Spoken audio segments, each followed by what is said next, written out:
Hello, everyone, and thank you for joining us today. My name is Danielle Fisher, and I'm the event manager here at ECO Canada.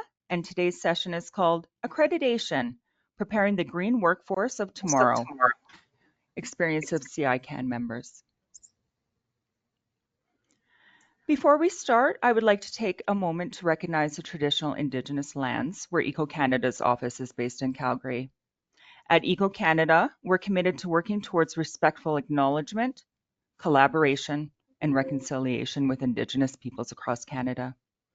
This starts with acknowledging our honor and privilege to live and work within the Treaty 7 territory. Today, we are presenting from the city of Calgary, home to the Métis Nation of Alberta, Districts 5 and 6.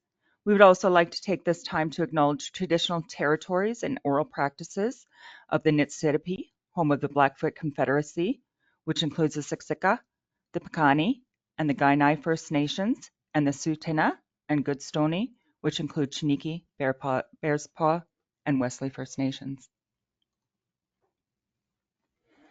Before we start, there are a few housekeeping guidelines for today's session to ensure that everyone can enjoy and participate in our session effectively. All participants are muted, so please check your audio settings to ensure that you can hear us properly. If you're experiencing any technical issues, please use the question box and select ECO Canada, the organizer, and I will do all that I can to resolve the issue. Today's webinar is being recorded and will be made available on demand to you within the next 24 hours. Everyone who registered for the webinar will receive an email with a link to the video. Any questions that you have about the presentation or today's topic can be submitted through the chat box or question box. We will have dedicated time during the presentation to answer any questions from the audience. Finally, we really want to know what you think about our webinars and how we can keep improving. You'll be sent a short survey after the webinar ends. Please let us know what you think and if you have any comments or suggestions about the webinar. ECO Canada's vision is to build the world's leading environmental workforce. ECO Canada seeks to help environmental workers succeed at each step of their career journey. To do this, ECO Canada has developed programs tailored to individuals at different stages of their career. For those looking to enter the environmental workforce, ECO Canada provides training through the BEAR program and accreditation for environmental programs at post-secondary institutions. ECO Canada also provides opportunities for new workers to break into the environmental sector through wage funding for co-op students and recent post-secondary graduates. For those already employed as environmental workers, ECO Canada provides the environmental professional and environmental professional in training certifications and EPT students. Lastly, ECO Canada provides opportunities with those with vast experience as environmental workers to provide guidance and direction to ECO Canada's products and programs through advisory committees and emeritus memberships. Now I'd like to introduce you to our speakers. Joining us is Brandon Holmes. Brandon is the Accreditation Coordinator for Professional Services here at ECO Canada and has a background in global development studies from the University of Calgary. Next, we have Judy Varga-Toth. Judy joined CICan in 2019 and is the Manager of Impact Climate. As a fluently bilingual manager, she is responsible for fostering national and international collaboration that will help achieve the vision of the CICan strategic plan, which is better futures for peoples and communities. Next, we will hear from Lynn Goulding. Lynn is a dedicated faculty member at Sault College in Sault Ste. Marie, Ontario, where she has taught in the areas of environmental science and water resources for nearly 25 years. Lynn is an alumnus of Sault College's Water Resources Engineering programs and Forestry programs and holds a BSc in biology from Algoma University. Last but not least, we will be joined by Pablo Pina in the fireside chat. With over 15 years in applied education, Pablo holds a doctorate from the University of Alberta and has worked in consulting and post-secondary institutions such as the University of Calgary and Southern Alberta Institute of Technology. Now I'll hand it over to our speakers, and first up is Brandon. Over to you, Brandon. Thanks, Danielle. Thanks for everyone for joining. I'm here to talk about our post-secondary environmental program accreditation, kind of what the process looks like, and some more information about what accreditation exactly would mean for your programs. So for at ECO Canada, the main goal of accreditation is to bridge that school to work transition. So we want to make sure that students have the skills required that employers are looking for when they graduate. Next slide, please.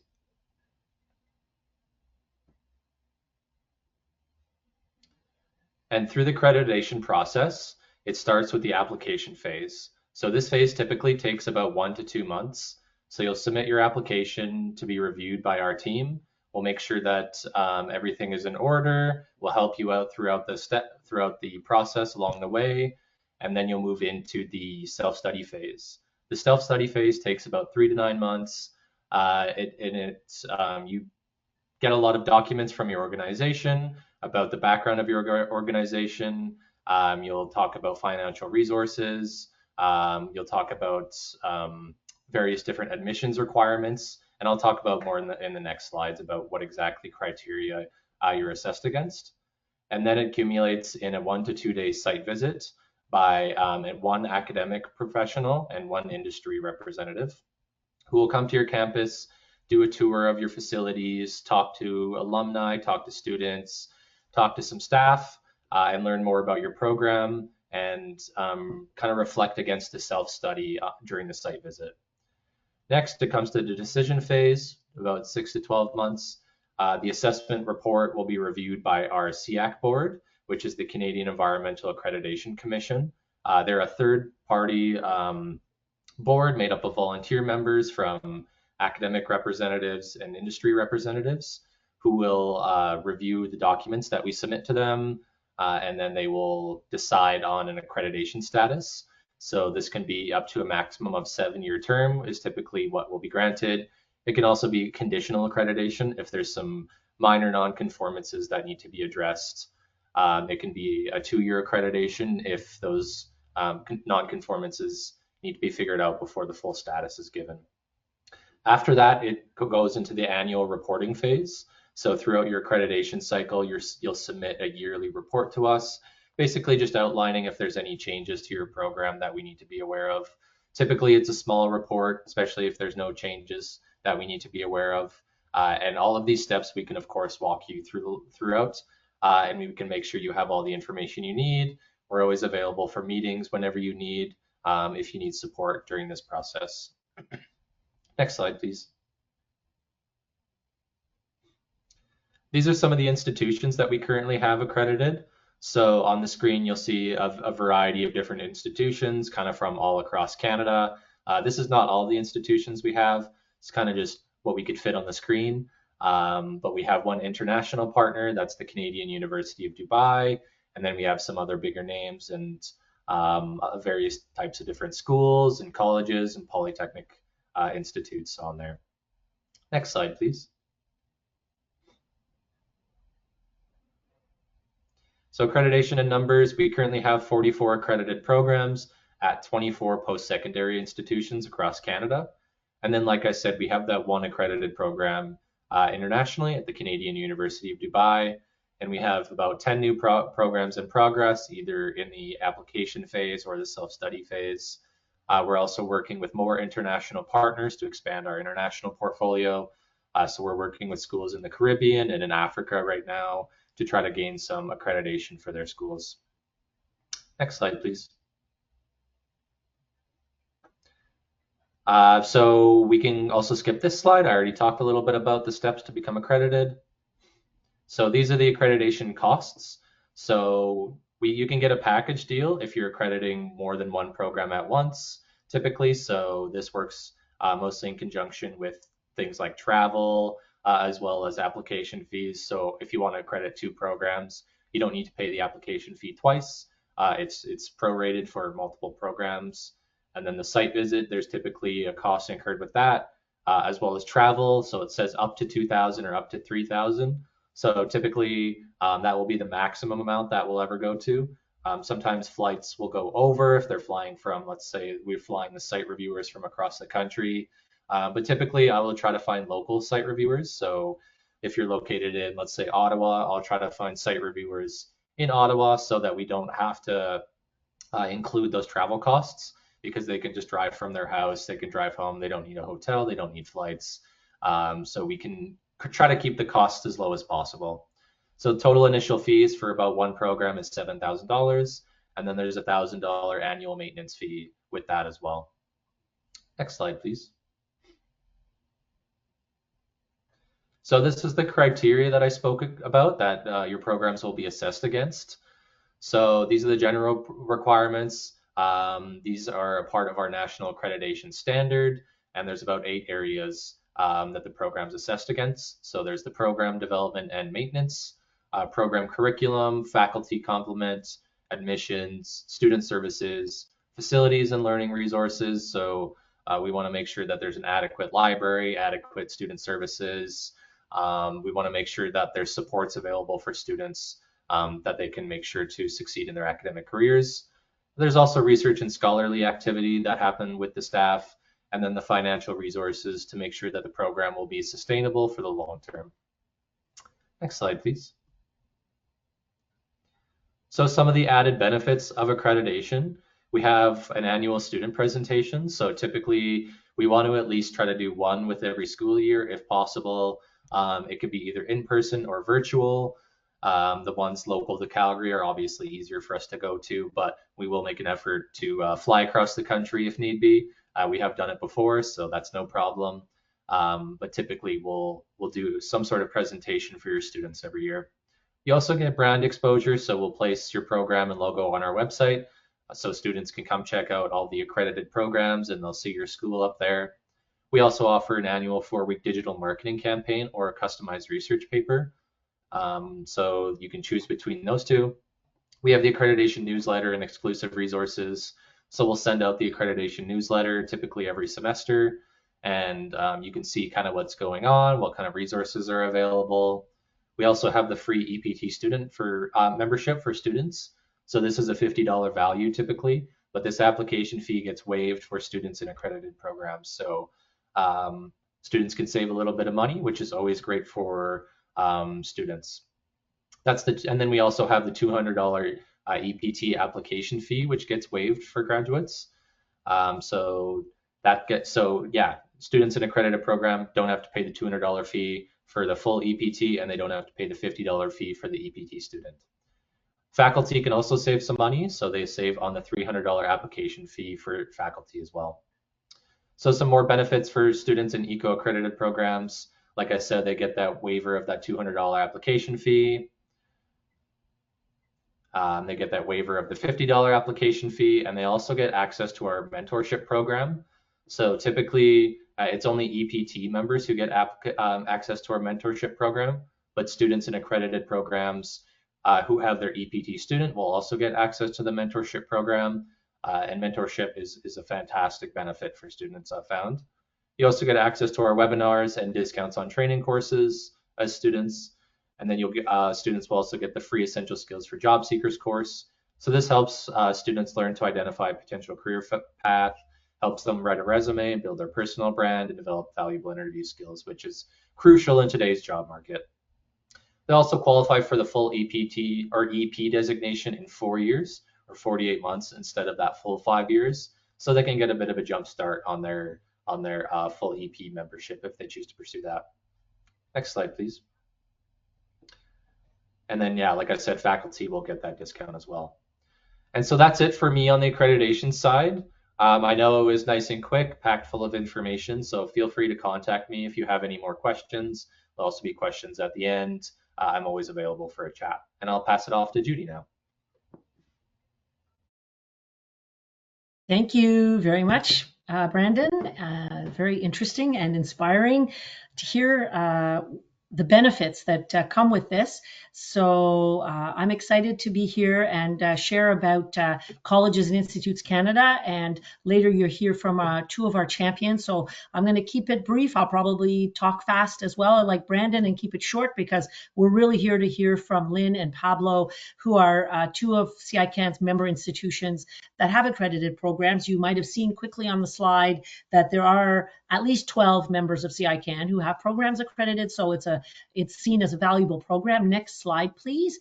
But we do have a much next slide, larger network, if you will. So CICan is Canada's largest post-secondary network. So we have nearly 140 member institutions from coast to coast to coast, and 95% of Canadians, as well as 86% of Indigenous peoples, live within 50 kilometers of one of our campuses. We have nearly 700 collective campuses. And so we are a very large network, and we can make a big difference on the national scale when our members get engaged in things like sustainability and climate action. Next slide, please.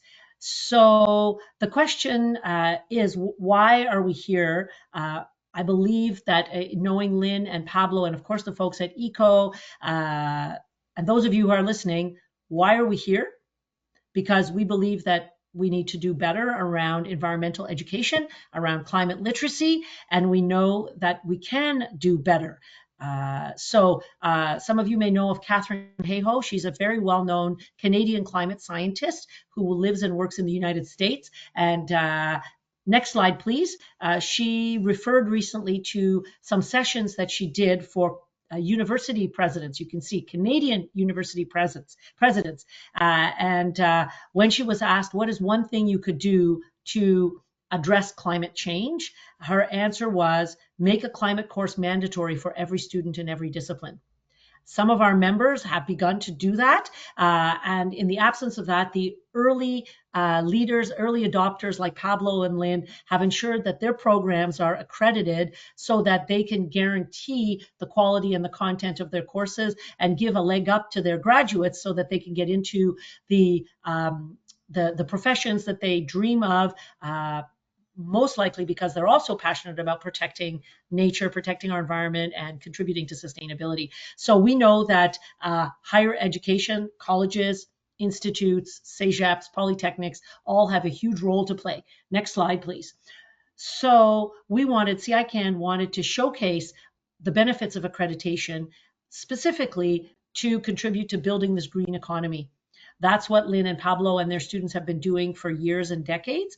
That's what ECO is here to support. And CICan has done some research that I'm going to share with you about the breadth of the sustainability programs that could be accredited. You'll hear about a few from two of our members, but as you listen, please keep in mind that there is a vast range of programs that would benefit from the quality assurance, the support, the networking that you get from accreditation. Next slide, please. Next slide. So I'm going to talk to you about the curriculum. We did a project, a research project back in 2020, 2021 as part of this 5-year project called Impact Climate, which is funded by Environment and Climate Change Canada through their Environmental Damages Fund. And the project allowed us to do this in-depth research in a report called Are We Ready Yet?, which examined our 140 members to see what are they already doing with respect to climate, with respect to greenhouse gas emission reductions, with respect to sustainability. And one of the 3 areas we looked at was curriculum. So what kind of academic programming is being offered? In the next slide, you will see the findings of this report. What the research found was that primarily our members are offering environmental or sustainability related content in these 6 areas. I'm sure Lynn and Pablo are not surprised. Probably many of you on the call would be expecting some of these areas to come up as high, perhaps not some other ones. So we could just dig deeper a little bit. If you can go to the next slide, it'll give you an idea of what we found. So only 5% of the overall sustainability programming came out of the building, construction, and performance area. But what we discovered was, in fact, some of the materials, some of the courses that were being taught did in fact integrate lots of sustainability, but perhaps the course outline hadn't been updated and made public. And so what we're presenting to you here is only what was publicly available, not what's actually going on in your courses. But a little shout out to our members to update your course outlines and topics that are on your websites, because once we spoke to you in our key informant interviews, we discovered that many of you are doing a lot more than what we were able to capture in this research. On the next slide, you'll see that there were actually a great number of sustainability related courses and programs within the engineering and architectural design area. So 42% of the programs we found were within these area. and Nova Scotia Community College. You'll see in each section of the report, we highlight a certain member. Nova Scotia Community College also has an accredited program and offers a lot of programming in this area. The next slide, we'll just go quickly to see food and horticulture. There was a small number of programs. Again, a lot more were integrating sustainability, but the curriculum, the official outlines and curriculum hadn't caught up to what was being presented online. Next slide, please. Hospitality and tourism. Again, there are quite a few of our members who offer ecotourism and sustainable tourism and Indigenous-led tourism certificates and diplomas. And these would, depending on their content, would probably qualify for accreditation and maybe would, in any of these programs, the process of accreditation, I expect, would also help you to make the program more comprehensive and robust. Next slide, please. Business management had a small number and a growing number in responsible business management, in sustainable procurement, for example. So these are some programs that are growing, and there's an increasing interest in training people to do greenhouse gas emission inventories or carbon footprint inventories, which now large numbers of companies are expected to do. In some provinces, even the post-secondary institutions are expected to do their GHG inventories and to publish them on provincial websites, for example, in British Columbia. So this is an area that colleges need to catch up on and need to offer more training in how do you do a carbon footprint assessment, because we've been hearing from businesses that they need these skills. Next slide, please. So, of course, in the science area, you would expect to see a larger number of programs related to the natural environment, related to the protection of wildlife, fisheries, and so on. So there was a good number of programs in this area, and I think we'll be hearing about some of these today. So next slide, please. The project that I referred to, the Impact Climate Project, has 3 primary deliverables. One is awareness raising and engagement. All of these are with respect to our sector, our network, so our membership of 140 or so post-secondary institutions. And so this webinar is part of our awareness raising and engagement with our members, and we always profile our own members who are already champions in certain areas. And if we look across our membership of roughly 140, you will find that for every sustainability possible approach, whether it's in your campus operations, in your academics, in your applied research, there will be 1 or more stars that are leading in this area. And so these webinars bring together folks like Lynn and Pablo to share what they do to inspire others. Many of you online will do other things fantastically well, and hopefully you will share that inspiration with other members through webinars that we do. And we've also developed some significant faculty training materials or instructor professional development, specifically in the field of greening the trades. Sault College was very involved in developing modules as part of this project. And so these are available as an open educational resource freely online. So if your faculty in the trades in your college would like to upskill themselves in the area of climate and greenhouse gas emissions, these resources developed by their peers across Canada are available in English and French to be used. And you can reach out to myself if you want to get a link to find these Greening the Trades resources. Next slide, please. This is the link that you can find on Pressbooks. So I think if you Google Greening the Construction Trades in Canada, CICan, you will find the resources available through Pressbooks. They are on BC campus and eCampus Ontario as well. So any instructor can access them for free. They can go through the modules in a self-paced way. We are also going to be offering next year in 2025 a 2-day workshop in person for trades faculty. So if any of you listening think that you might have trades faculty interested in a 2-day training offered by current deans or associate deans in construction faculties of our member institutions, then you could please reach out to myself, and I'm happy to share more information about that or put you on the email list to make sure that you get the invitation when we launch it publicly. Next slide, please.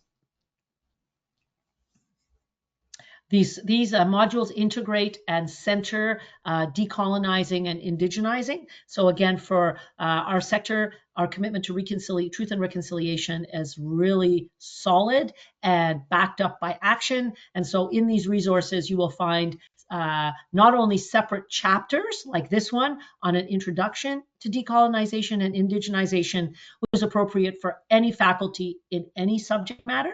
We also have woven throughout the modules on carpentry, electrical, landscaping, and HVAC. We have woven throughout Indigenous knowledge and wisdom generated and honored by Indigenous knowledge keepers.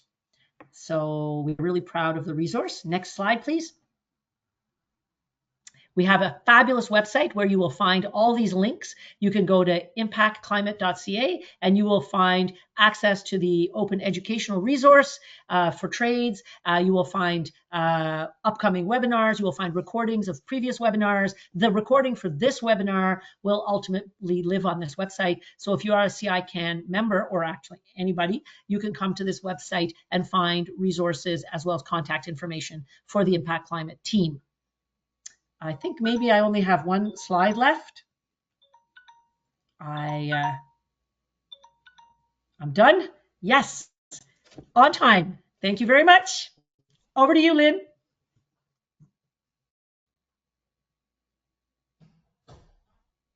Well, hello, everyone. Thanks very much for having me, Judy, and everyone from ECO Canada. So for our accreditation process, we're here in Sault Ste. Marie in Northern Ontario. And yeah, so this is just brand new to do something like this. So bear with me as I kind of learn my way through. Next slide, please. So we have only been accredited for just over a year. We went through the process starting with our dean. They brought it forward to us, and Sherry Smith brought it to me and said, "What do you think, Lynn? Do you think this is something we might look into?" So we started the process, and we decided when we initiated it that we would go for broke and just try and look at all our programs. And so now we have 5 accredited programs. So we have about 230 students in our various programs that are all accredited. So it took us just over a year from our very first application to our official accreditation.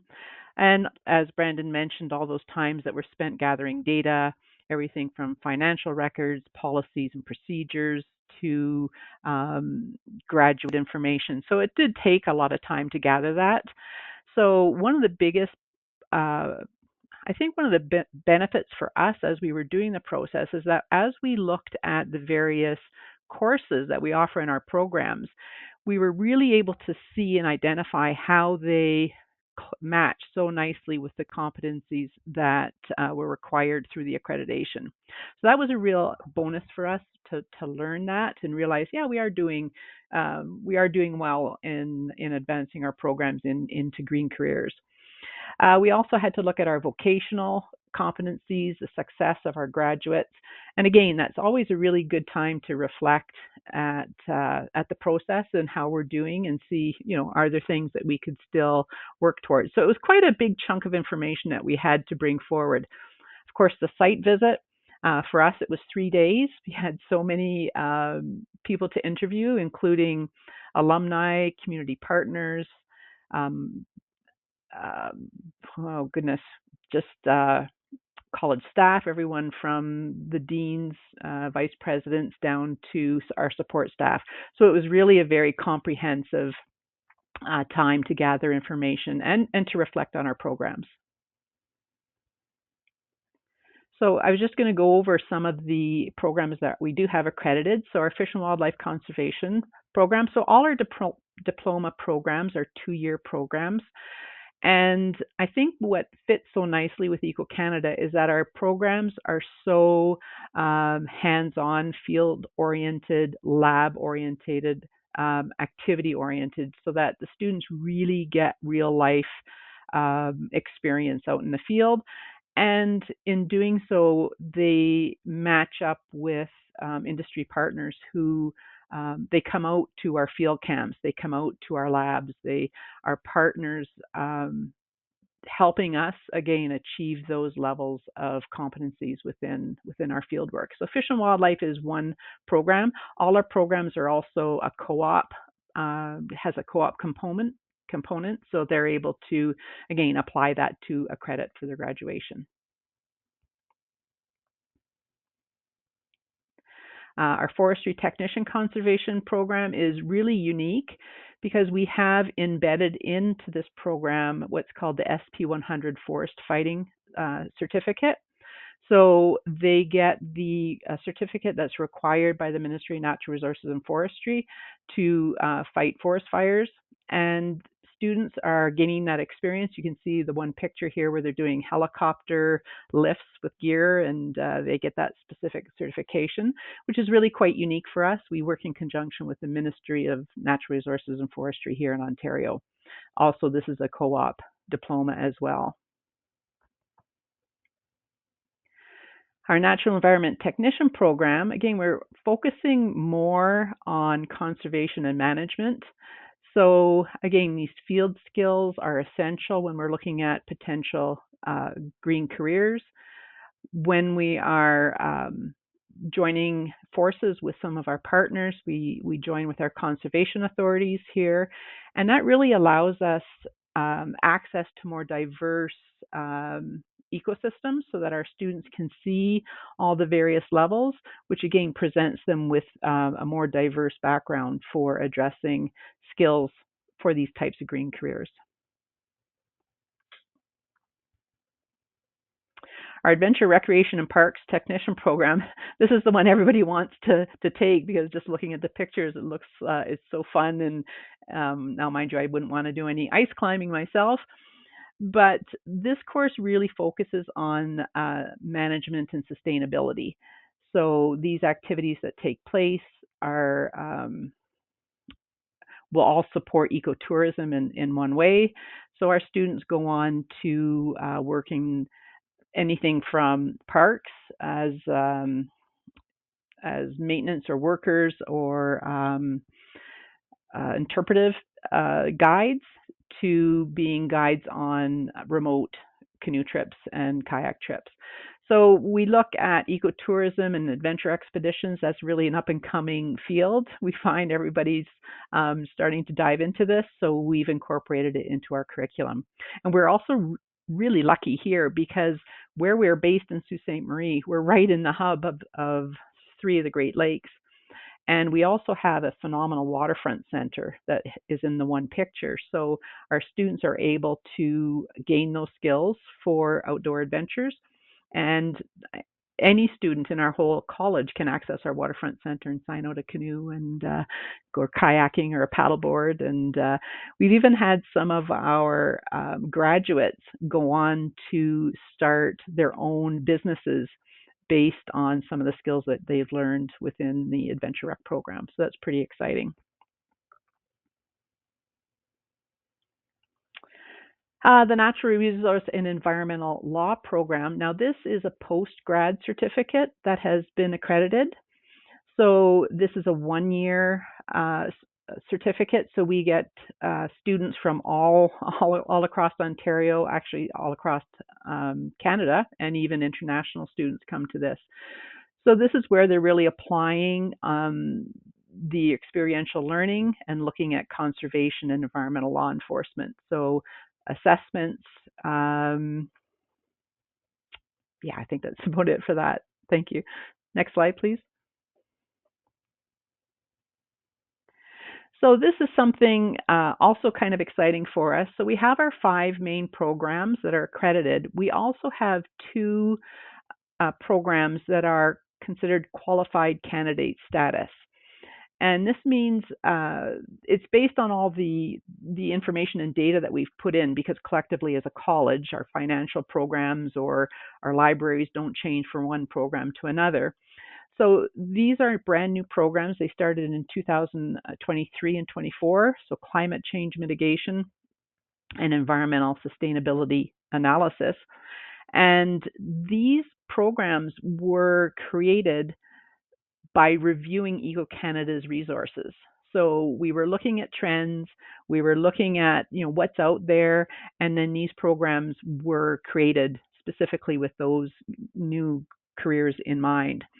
So right now they're called this qualified candidate status. So we have to show that our graduates are employable, that they have the relevant skills. So as soon as we get those graduates and we get those the stats, then we'll be able to proceed to become fully accredited with these two programs. So we're really excited about that as well. Next slide. So really, overall, Brandon spoke about the benefits. What we have done is we have a careers course through all 4 semesters of our 2-year programs, and we've embedded ECO Canada content into those programs. So then we've had Brandon come and do virtual presentations to our students. We help them sign up for the environmental professional and training. So we've embedded that, which allows them access, of course, to all the resources that Brandon spoke about earlier.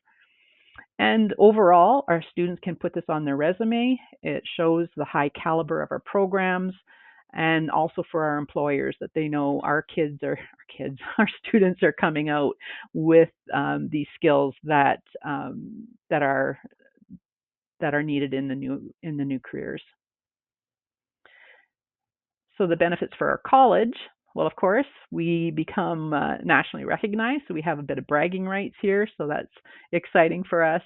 And now the forestry programs, that's been around. Like I said, I was a graduate, so you can imagine it's been around for a while. My husband graduated in 1971, so a lot of history with our programs. We're very proud of them, and so the accreditation program has just really validated what we already know or feel about our programs. So our staff have access to resources, and it also provides our college with information, as I mentioned, on those new careers. So we're constantly looking at our curriculum. We're constantly including those updates, improving our course outlines, like you mentioned, Judy. So trying to stay current, trying to stay ahead of the game so that our students are graduating with the skills that are needed. So we're just getting started, and it's still a steep learning curve for all of us. So next slide, please. I think that's pretty much it. Yeah, we're just getting started. So thank you very much. It's been a really good experience to review things and be here with you today. So thank you very much. Wonderful. Thank you so much. It was very informative, and I think that there's a lot of great opportunity, not only for the students, but for the colleges and institutes, absolutely, to get accredited. So this brings us to our little bit of a fireside chat. I'm just going to come on screen here. So we do have a few questions, and my first question is, where did the push come from? Where did the incentive to integrate accreditation into your programs? Who was the one that initially initiated this internally, the process? Pablo, anyone? Yeah, thank you, and Lynn and Judy and Brandon. Great insights. You're definitely sparking my juices for even future initiatives along my programs. Very selfishly, I guess I have two folded answers on this one. I was privileged enough to, as I started my journey, I'd say, to help develop a new program. And as I inserted, I guess I inserted myself in the community at Sage, I'd identified right away our environmental technology diploma that was very well established and had very strong relationships with ECO Canada. So one of my ideas very quickly identified as to the value or the push to have ECO Canada or a recognized accreditation was the brand at a national quality level, like Lynn rightfully so, the bragging rights that obviously you're proposing to the community, not only to the prospective students, but to professionals and employers, that you have a standard not only based on an institutional level and because it's credited through, in this case, Alberta Advanced Education, but this is something that speaks to a national quality base. And so that was the first one for me. The second one is because even prospective students or parents were really wondering, what is this idea? Where can we go? Because I insist this type of careers are very unique in terms of non-granular, non-specific. They could be very entrepreneur-wise driven. Like, and sometimes it could be daunting in a way to, okay, what can I do? This is not like the traditional, well, I'm engineer, civil engineer, or carpentry, or, I mean, this is very open-ended, and as exciting as it could be, it's very reassuring when people say, okay, what is behind this other than say, what can I do? And then I could say, well, for our integrated water management diploma, we're pursuing similar to environmental technology. This is something that will be recognized by ECO Canada. So it was not only the industry or the quality national wide standard, but also something that the public were asking for. They were asking something that will support our credential, not only at an institutional level, but something else. Okay, what else is behind this? A community of practice. And then, of course, after I've been interacting through environmental technology and integrated water management, I realized all the perks, which are amazing for the community, not only via professional development and for us to establish ourselves as community in the community of practice, but also the students. So I guess my exposure to as the why and the push was followed through a new initiative or a diploma that's established now, integrated water management, and then the other one, the old part, so to speak, that the old one that was already established, and I saw so much validation.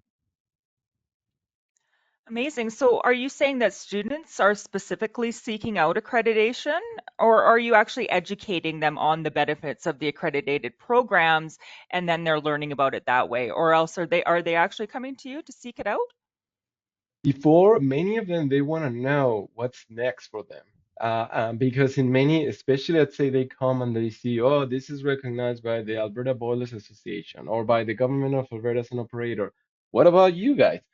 And then we see, well, there are groups that are behind these type of careers, and one of them, a key partner, is ECO Canada. And then we invite Brandon, we invite ECO Canada, and we make sure that in a way we don't step on their toes because we think that the journey with us is that competency unfolding, the networking, the opportunities through co-ops or practicums, capstones, and then we want to make sure that then ECO Canada comes and they do their sales pitch and they really see this is a this is a community. Our role in here is to help them get their credential with us, but then the next level is getting ECO Canada to engage and do the sales pitch with them. That brings me to you, Brandon. Do you have anything to add there? Yeah, I just wanted to say, so we'll sometimes come do presentations to schools that aren't accredited as well.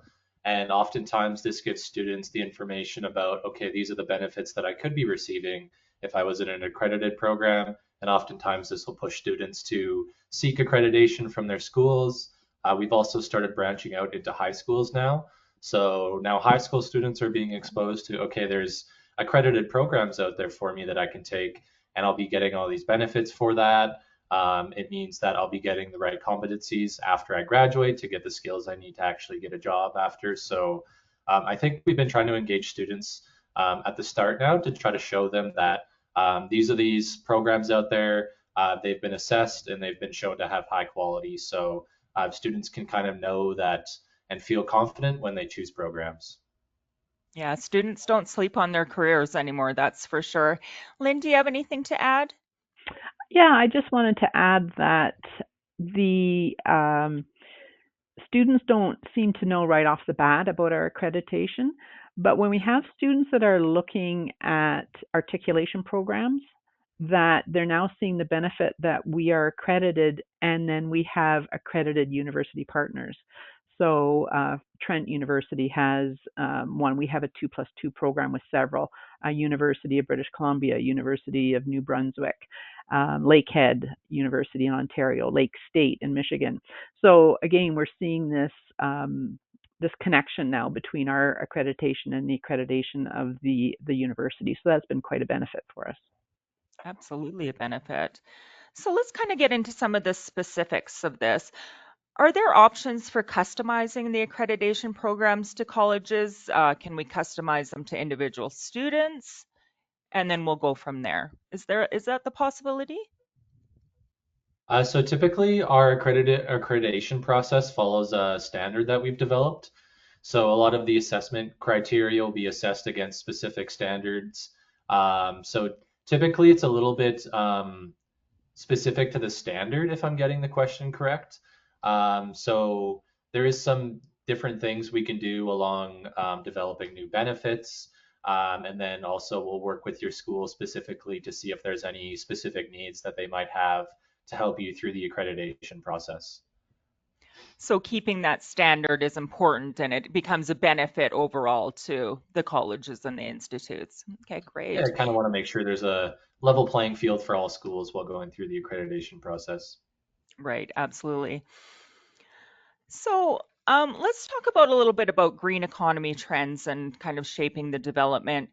What specific green economy trends are shaping the development of your environmental programs at SAIT and at SU? What have you guys seen? What's new on the students' minds?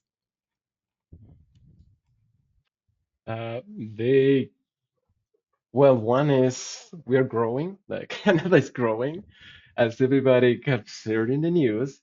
There are a couple of very interesting things going on in terms of the demand, the public demand, and then industry demand. The first one is our population is growing in terms of career changers, and then many of them driven by international students too.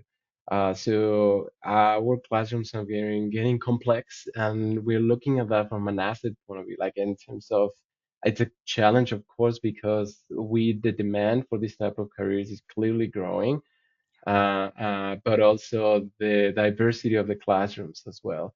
So we're trying to adapt as to how can we provide a great experience to our students, and most of them are looking for that applied piece. However, because we have more mature students, what they're after are the hands-on skills that they couldn't as well. I guess they didn't really get or understand properly through a university, so to speak. In a way, I explained them. I mean, yes, you got a great life experience and a lot of content and context and understanding, but now they really see that, well, what can I get out of a polytechnic experience? What? As Lynn mentioned several times, the co-op or practicum or working together learning is critical. So that's a huge push that we are seeing in the educational sector and even in governments. That's how can we better integrate this transition between applied education and the workforce. So anything related to working together learning via practicum, co-ops, or capstones, or workshops or boot camps, that's something that the students are after, like really want. As for themes, sustainability is a huge push that they want. Green tech in my school, because I'm in the School of Energy, there's a lot of focus on energy systems, of what kind of emerging technologies are around energy and climate change as well. So I love Judy's approach because the opportunity that we have in polytechnics is the apply side. Climate change as a skill set has been very much focused on the awareness and communication, but we see this as a critical niche for colleges and polytechnics in terms of the hands-on, the so what. Yes, you need to have, as a competent professional, that awareness, knowledge, dissemination, and translation, but you also need to know, like, what about that? Uh, Emergency response, emergency preparedness, risk assessments, etc. So those are things that a lot of industry are asking as well for our students, and that we see. Amazing. Lynn, what are you seeing over at SU? Well, we have a program advisory committee panels, and so we stay in touch with our advisors to see, what's maybe lacking in our graduates. These jobs are coming up so quickly, and so we've really tried to adapt those changes as quickly as we can into our curriculum. So they'll come to us and they'll say, here's some jobs coming up, but we need this special kind of skill. And perhaps, we're sitting there going, okay, well, how can we meet that need? And so, we do try our best. And I think because here in the Sioux, we have such a good partnership with so many employers that we're able to stay right on the leading edge of those changes. So I think that's been very helpful with the Advisory Committee Council. members. Absolutely. It's amazing. The clean tech boom right now is incredible. So there's going to be all sorts of jobs and skills that everyone's needed. Brandon, go ahead. Yeah, just a quick little point to add. So we're also seeing a large increase in the future of green jobs as well. So our team at ECO, our research team, does labor market research. And they found about 1.4 million people are currently employed in the green economy as of 2023, and it's growing a lot. So we have a lot of growth in the industry. So with ambitious net zero 2025 goals set, and new environmental jobs are being designated, or new jobs are being designated as environmental jobs. So that means that there's more jobs that are being considered environmental, and there's just more people working in the industry now, and there's a lot more demand for environmental jobs now as well, especially with all the retirements coming. There's quite a few environmental job openings coming up for students. So, and I talk about this during my student presentations as well. So I like to give students insights into what the labor market looks like for them as they approach their careers. Judy? Yeah, I wanted to add something here, a different wrinkle, because what we're hearing is oftentimes, for even in the construction trades, we're hearing that the students are coming in wanting something, and the faculty are not always comfortable or at ease or skilled themselves to teach that. So, like a concrete example would be, for example, in the field of HVAC-R, so heating, ventilation, air conditioning, and refrigeration. So there's a huge change in the way that's being dealt with, right? So we've all heard of heat pumps, air source, ground source heat pumps, and the public consumers are wanting this more and more. And what we're hearing is that the students, the apprentices are coming in, and they do want to feel like they're contributing somehow to the green economy.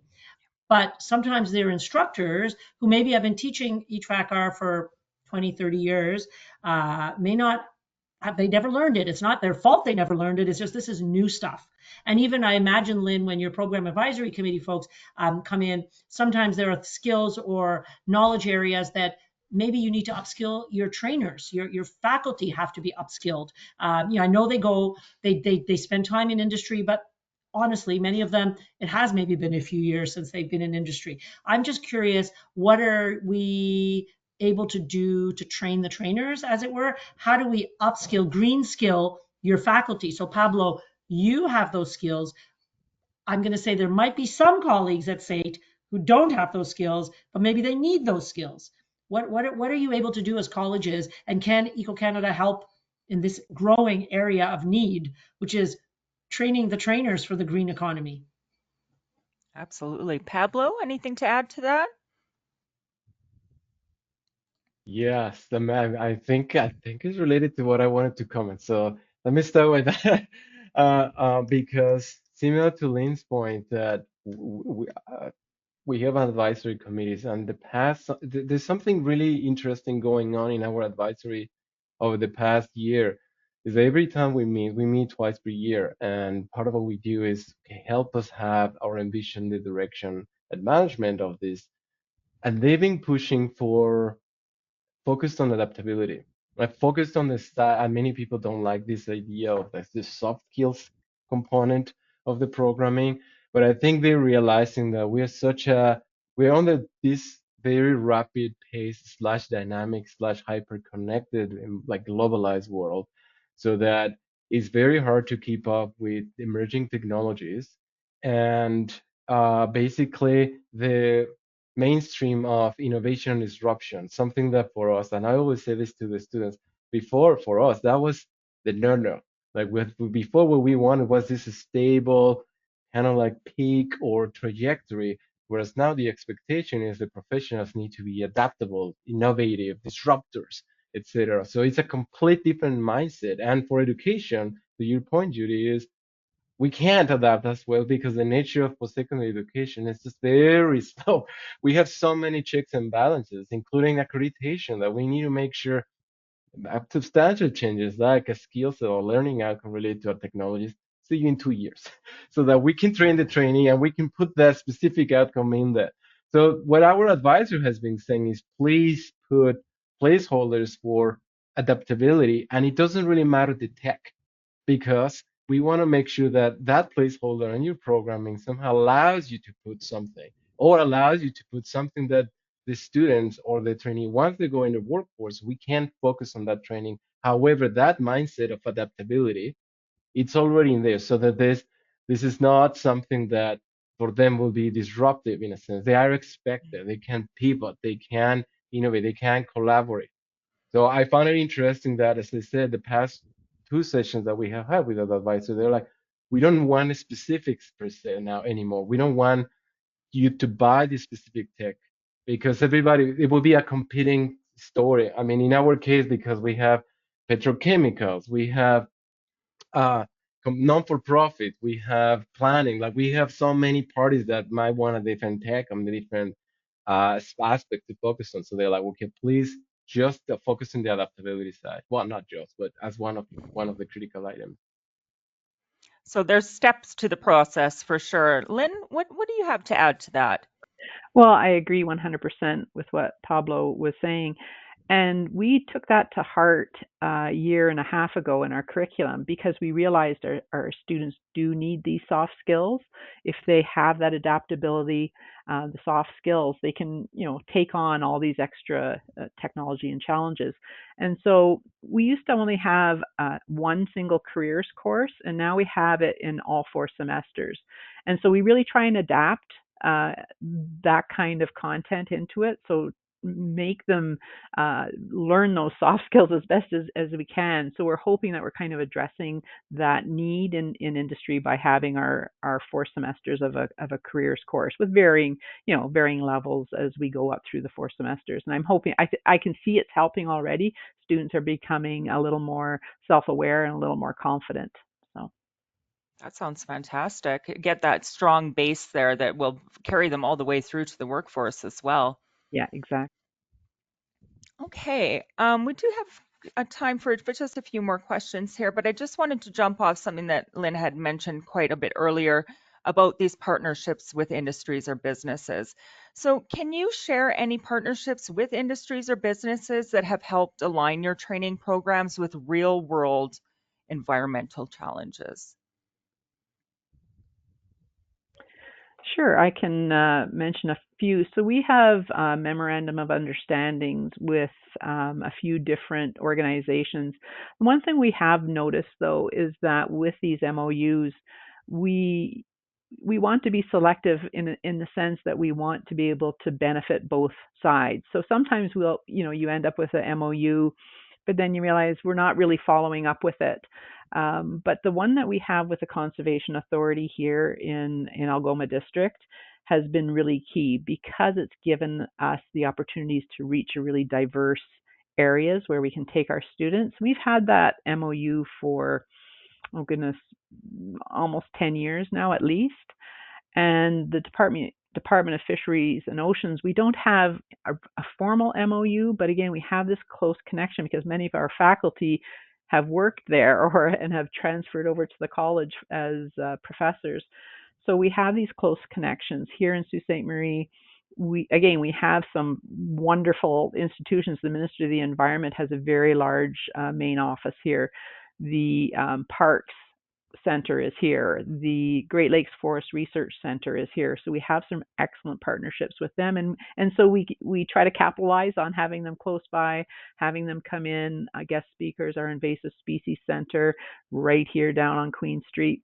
So these are all people that we can bring in. We have, even to complement the faculty that we do have, we have them come in as part-time instructors in some instance, or just bring their specialties into a full-time professor's classroom.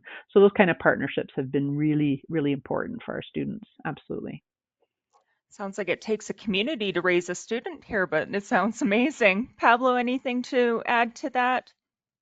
Yeah, it is a very, very similar approach. Other than, in addition to the advisory, I mean, the advisory represents, well, the idea of the advisory is to have a gamut of different cross-sectoral in the I guess, in the scope of the programs from non-for-profit, from government, and from the government, different jurisdictional levels. The fact that the expectation is to have the applied component in the programming. You have people with industry experience, and then you bring their industry and their connection. The fact that we have applied learning models like a field school, then you have that exposure. When you go to the field school, where do you go? And all different partners. And like you said, it's amazing because some of them is coming from management or leadership. Some of it's coming from the faculty, or some of it even is coming from the student clubs. Another thing that we have is we encourage the student clubs to have their own programming, and we help them, we assist them, but in a way, it should be their own journey as to what they want to do. And sometimes we even compete. At sometimes I remember a couple of years ago, I saw that ECO Canada was sponsored. Like, hey, we were supposed to work with ECO Canada too, so let's just make it. So it is interesting to see that they are empowered to make those connections as well with the real world or with key partners, so that they can develop their portfolio. We encourage the students as part of their journey with us, or the sales pitches. What do you get out of experience with SAIT, other than obviously your technical learning? Well, a network for sure, and also an ability to build a portfolio, and in terms of events or in terms of experiences that you get, such as organizing an event, such as volunteering at a boot camp. And all of these things, we are a facilitator or an enabler. And part of it is involving with meaningful connections or relationships, like Lynn said. Amazing. Well, that brings us to the end of our webinar. I just wanted to say thank you to our wonderful speakers, Pablo, Lynn, Brandon, and Judy. Thank you so much. I think it was super informative. I think that you would be bereft if you weren't running down to get your school accredited now, but by all means, thank you for joining us today. This webinar will be sent out to your inboxes within 24 hours, so you can take a look back at it, any of those links that you wanted to take a look at in those websites. But thank you all for joining us, and have a wonderful day, and we hope to see you soon. Bye-bye. Thanks, everyone. Thank you. Thank you. Bye. Thank you.